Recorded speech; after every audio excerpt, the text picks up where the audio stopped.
Hello, I'm Kate. I'm a 35-year-old woman who just freed herself from her toxic husband. Yes, it was so bad that divorcing him was like attaining freedom. But let me introduce you to my ex-husband, Chris. Chris and I met on a blind date set up by a mutual friend. I will admit that Chris is a very attractive-looking man who has a very charming personality. Right off the bat, he ticked all the boxes that describe the ideal man for me. We shared a lot of interest, and conversation between us flowed effortlessly. We spent a good 6 months just going out on dates without ever making it official. We would take turns planning out the dates, and we always managed to do something fun and exciting. After we made our relationship official, we continued to do that, and after a year of dating, we moved in. It was around that time that I became aware of Chris's financial situation. He didn't make a lot of money, and even though I gave him advice on how to grow his career, he never seemed to take it. But I didn't think it was that bad, considering he made a decent amount to support himself, and I was ready to carry over the rest of the costs. Anyway, after about 4 years of dating, we made a decision to get married, and a year later we decided to purchase a house. We used my name on the mortgage and deed because I had a much better credit score than Chris, and it was the best option back then. In hindsight, I am so grateful that Chris was on board with that decision. It was about 2 years into us being married that I noticed changes in Chris's behavior. He began to get a lot more demanding and stopped helping out around the house as much. Before, we equally split our chores, but then all that stopped because he always claimed to be too busy at work. I still let it all slide because I understood how tiring work could get. I picked up everything around the house, but at some point it was tiring for me too. I talked to Chris about it, and he would promise to help around, but a week later we were back to square one. It was frustrating, but I let it go because I loved Chris and I wanted to be able to provide for him in every way that I could. Things remained that way for about another 3 to 4 years. Of course, our relationship did take a downfall when it came to going out or doing things for fun because I never really had the time or energy to. Even so, it was still surprising to find out that Chris was cheating on me. I first discovered my husband was having an affair when he had left his phone unlocked while he was in the shower. I didn't mean to snoop, but as I was going to put his phone to charge, I saw a notification on his phone that piqued my interest. The notification was a message from someone named Leah. She was asking Chris how long till he left his pathetic wife to go and meet her in a nearby motel. I was shocked and devastated. Never in a million years would I have thought that Chris was cheating on me. There was nothing in our marriage that indicated that he was cheating. Every night when he got back home from work, he greeted me with warmth and love. Our relationship had been going great, and we rarely ever fought. So why had he been cheating on me? I wanted to cry and throw up all at the same time. I felt my world crumble and fall apart. At that moment, though, I decided that I had to put on a brave face, so I left Chris's phone that way and let the chat be open, so when he came out of the shower and checked his phone, he would know that I knew about his affair. When Chris did come out, he saw the unlocked phone and the chats and immediately figured out that I knew. He tried to avoid talking about it, but I was not going to let that happen. You know I know about your affair. Let's talk about it. I don't think we should. Who is it? I'm sure you saw enough to know what her name is. When did it start? A year ago? Can we seriously not do this? Why did you start seeing her? Babe, please, let's not do this. Don't call me babe. Tell me. I don't know why I'm doing it, okay? I guess I just missed the thrill of dating someone who's on the same wavelength as me. So, I'm not on the same wavelength as you? Well, I wouldn't say that exactly. You've just become boring. Excuse me? I mean, you never want to go out, nor do you ever make any fun plans when we do go out. You're always tired, and we practically have no life in the bedroom either. You do realize that I'm always tired because I'm doing all the chores around the house and working. You've never once offered to help me out.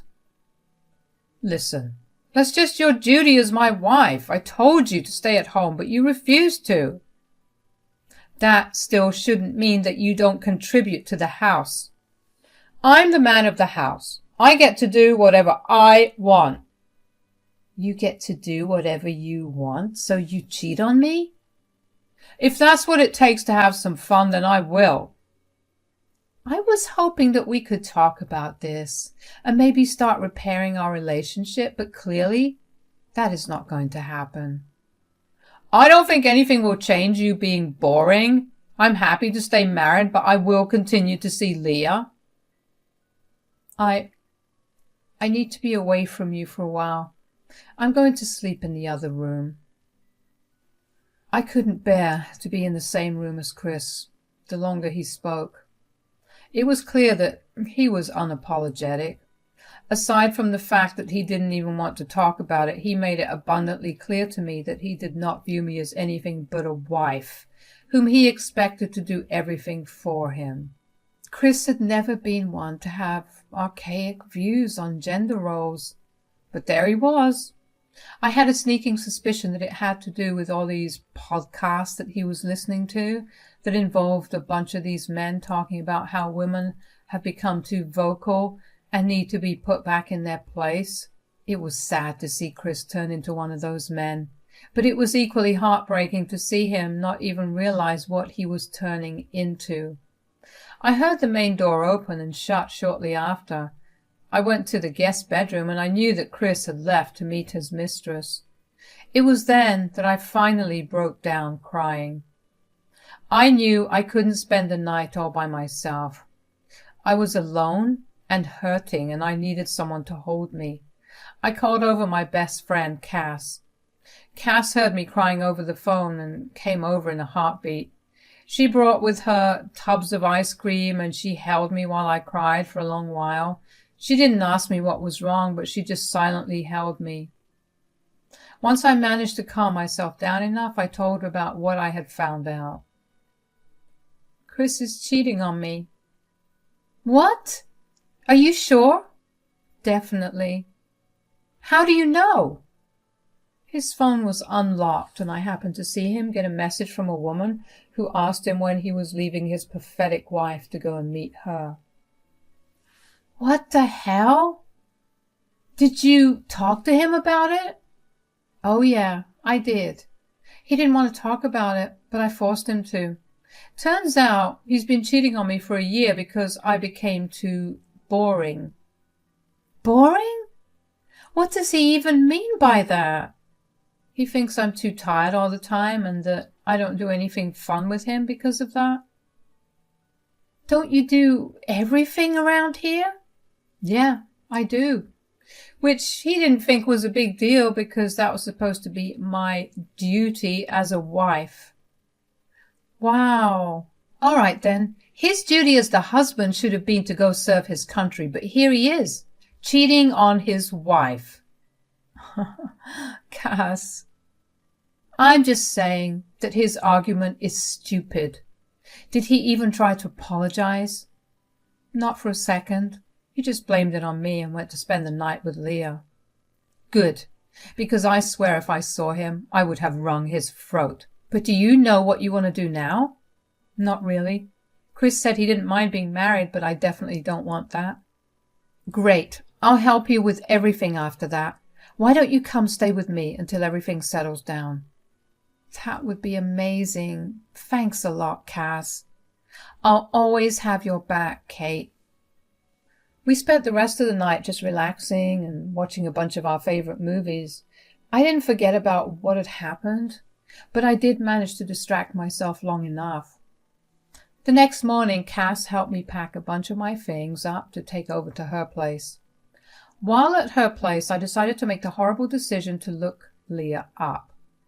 I had access to Chris's social media on my phone, so I decided to do a little snooping in on who she was. I hadn't ever felt the urge to go through his social media because he never gave me a reason to do it. I found out that he had muted all notification from Leah's chat, which would explain why I never caught any wind of the affair until then. Anyways, it turned out that Leah was a co-worker with his company. Or, to be more precise, she worked under him. She was 25 years old, which made her a good 10 years younger than me and 12 years younger than Chris. That was enough to gross me out even more. If anything, that solidified my decision to get a divorce from him. But I needed to get my things in order before I filed for a divorce. Cass and I discussed how we could get back at Chris because we were not going to let him off the hook so easily. The first thing I did was to take out all of the money that I had put into our joint account and put it into my personal account, which Chris had no access to. The next thing was to file for divorce. It took a couple of days to get things in order, and in those days, I heard nothing from Chris. It hurt a lot to think that Chris didn't even care to check on my well-being, but then again, what could I have expected from a man who saw no worth in me? I eventually needed to go back home to get some more of my things. When I got there, I saw Chris sitting on the couch. He saw me and walked over to me. "Where have you been?" "Why do I need to tell you about my whereabouts?"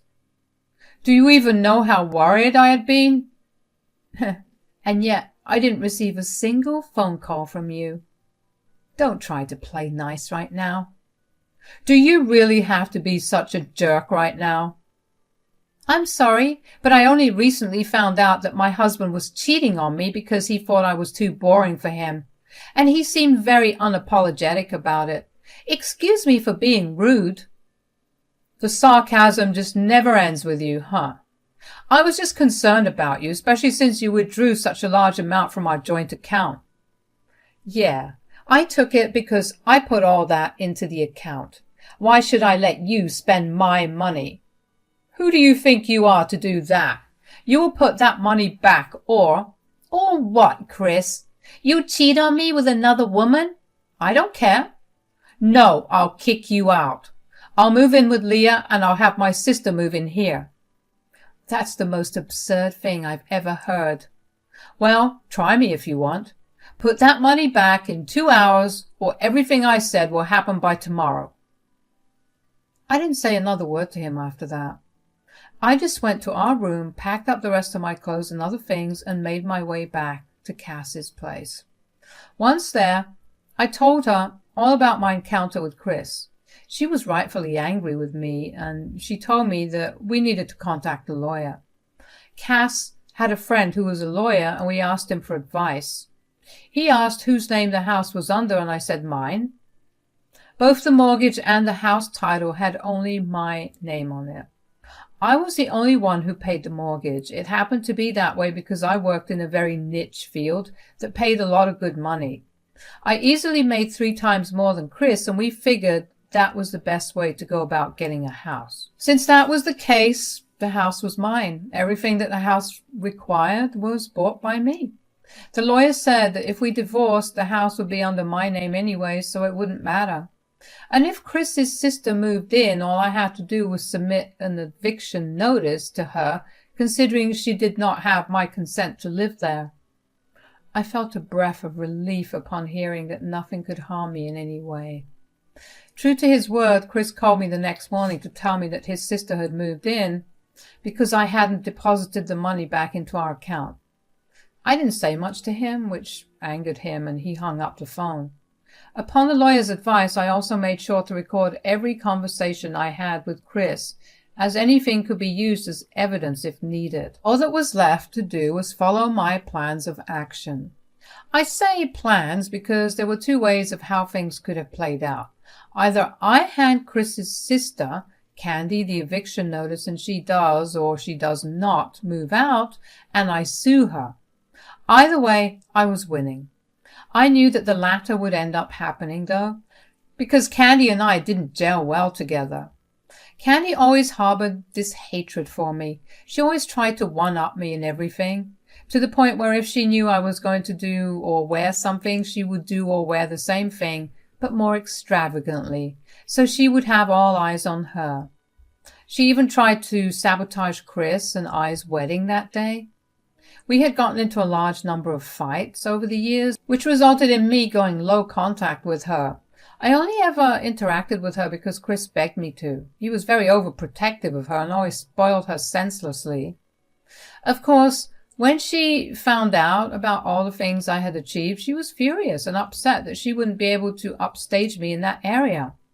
So she took to trying to steal things from me whenever she did come over. Many times I would find a bunch of my expensive clothes, shoes, and even skincare products missing right after she came over. Chris would beg me to not say anything because Candy did live rather frugally, and he thought that her taking some things was just her way of having at least some lavish things. I didn't agree with that thought process, but I let it go. That only made things worse, so I banned her from coming over. That didn't make either Chris or Candy happy, but Chris couldn't stop me because I had told him just how much she had actually stolen from me. And he knew that Candy had done way more damage than what was repairable. So when she moved into my house, she called me to gloat about it. "Hello, Kate. What do you want? Remember how you banned me from coming over?" "Yes, because you stole thousands of dollars worth of things from me specifically." "Who cares about that? Guess where I am right now?" "Chris told me you moved in." "That's right. I have this huge and glorious house all to myself, something you don't have." "I think I still do have the house. I have already sent an eviction notice your way, and I'm giving you 3 days to move out." "Ha! An eviction notice? From you? Like I'll follow through on it. This is my brother's house. He told me I can stay here, so I will." "It's really not his house." Yeah. Marital property or whatnot, but he has all the power, and he decided this was the best thing to do." "That doesn't mean—" "Gosh, you really can't stop talking, can you? I see why my brother chose another woman. Ugh." "Well, okay. I have nothing more to say. Goodbye." I hung up the phone, but not before hearing Candy cackle on the other end. Well, if she didn't get out of there in 3 days, I was going to take her to court, and I was all lawyered up.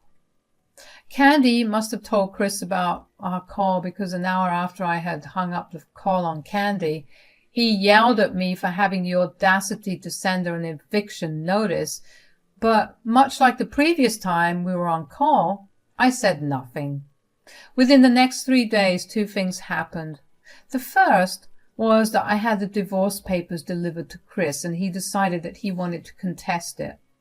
The second was that Candy still hadn't moved, so I had a court summons sent to her. Legally speaking, she was a squatter, and she was shocked to find out that the house was in my name and not her precious brother's.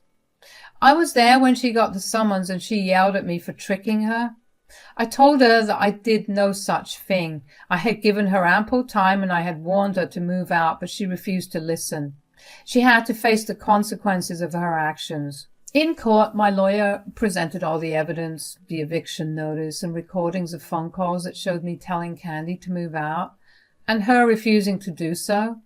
In my state, squatting is taken rather seriously, so Candy was charged with a Class A misdemeanor and was given a fine of $500 to pay. The look of utter defeat and humiliation on her face was very satisfying to see. After years of holding back, to see it all culminate to this made the wait worth it. Chris and Candy approached me after things had settled down with Candy. They came over to Cass's house to hound me for doing what I did. "How could you do that to my little sister?" "Your little sister has been terrorizing my life for the past few years, and I shut that down in the best way possible. A decision you agreed with. Yet the second I grew a spine and told you no, you went right back and pulled her into this. That's your fault." "I only did that because she had nowhere else to go. She got evicted and I was doing her a favor." "So the house suddenly became an option because we were going to separate? If we weren't, would you have snuck her in?" Well, save it, Chris. I don't want to hear anything more from you. I'll just see you in court. How is the house even in your name? Your brother's name isn't on any of the documents, and I have been the one paying off the mortgage along with other repairs meticulously for the past 5 years. No matter how much your brother contests it in court, he won't get any ownership of the house. All he'll get is a much lighter wallet. You set him up. I just know you did. I didn't do anything. Your brother firmly believes in being the man of the house, so he should have taken up all the roles that I did, but he would much rather me do all the hard work while he reaped the benefits. Thank God that this is no longer going to be a problem for me. Goodbye, you two. I slammed the door in their face, and that was that. Over the next few weeks, Chris decided that since he wasn't going to get the house, he was going to fight over every single possession that we had, down to our dessert spoons. But I had no worries about it. Whatever furniture he wanted and claimed was his, I had all the receipts of who paid for what. He truly was going to only get what he contributed to, which was not much. While he was busy lobbying for all our things, I decided to send the screenshots of his inappropriate relationship with Leah to Chris's HR. Within a week, he was let go, and surprisingly, Leah wasn't. I found out through some of Chris's colleagues whom I was friends with that she had claimed that he had forced her into the relationship. Otherwise, he would not have given her projects. Needless to say, that relationship did not last after that. It took a couple of months, but the divorce was finalized and I was officially a free woman. I decided to throw myself into work, but not before celebrating for a long while with Cass for being able to kill 2 birds with 1 stone. The last I heard, Chris and Candy were living together in some run-down apartment while still searching for jobs. Their parents send them both a small budget to live on, but aren't happy with what they did. I know about that because my in-laws called me to apologize for their behavior. Since I'm now free, I am looking forward to what more life has to offer me. There was one thing I learned through all of this. It's to never ever forget my worth, and also that I am a horrible person to mess with. Cheers!